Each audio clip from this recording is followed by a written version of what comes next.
নমস্কার, আশা করি সকলে ভালো আছেন। সুনন্দিতার রান্নাঘরে সকলকে স্বাগত। আজ পালং শাকের একটা রেসিপি আপনাদের সঙ্গে শেয়ার করব, যেটা গরম ভাতের সঙ্গে খেতে কিন্তু অসাধারণ লাগে।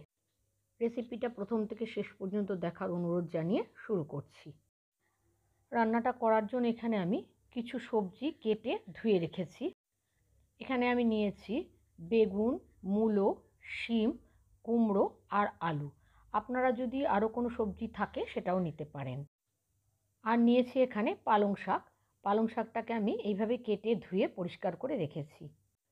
রান্নাটা করার জন্য গ্যাসে একটা কড়াই বসিয়ে তার মধ্যে আন্দাজ মতো সর্ষের তেল নিয়েছি।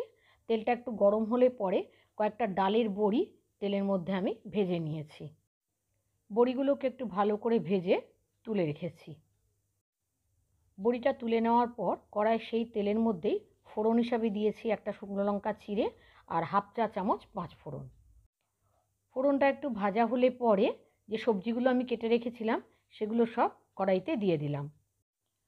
হাফ চা চামচ লবণ আর হাফ চা চামচ হলুদ গুঁড়ো দিয়ে সবজিগুলোকে একটু নাড়াচাড়া করে নিয়েছি। এরপর এক চা চামচ আদা বাটা আর 4-5টা কাঁচা লঙ্কা চিড়ে আমি সবজিগুলোর মধ্যে দিয়ে দিলাম। ঝালটা স্বাদ অনুযায়ী দেবেন। এবার সব কিছু দিয়ে খুব ভালো করে কিছুক্ষণ নাড়াচাড়া করে নিলাম। এরপর কড়াটাকে ঢাকা দিয়ে 5 মিনিট পর্যন্ত মিডিয়াম ফ্লেমে রেখে দিয়েছি। 5 মিনিট বাদে ঢাকনা খুলে আগে থেকে যে পালং শাকগুলো কেটে রেখেছিলাম সেগুলো সব কড়াইতে দিয়ে দিলাম।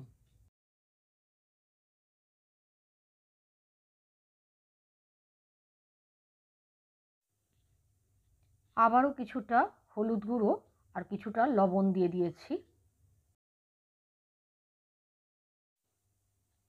এবার সব কিছু ভালো করে নাড়াচাড়া করে নিলাম।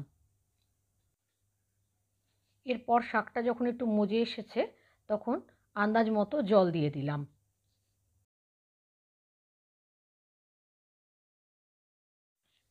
জলটা ফুটে উঠলে পরে কড়াইটাকে ঢাকা দিয়ে গ্যাসের আঁচটা মিডিয়ামে করে আরও 5 মিনিট রেখে দিলাম। 5 মিনিট বাদে ঢাকনাটা খুলে আগের থেকে যে বড়িগুলো ভাজা ছিল সেই বড়িগুলো এবার কড়াইতে দিয়ে দিলাম।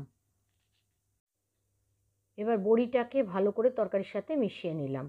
নিয়ে এইভাবে বেশ খানিকক্ষণ নাড়াচাড়া করে নিয়েছি। সব শেষে 1 চামচ চিনি দিয়ে দিলাম। এবার চিনিটাও খুব ভালো করে মিশিয়ে নিলাম।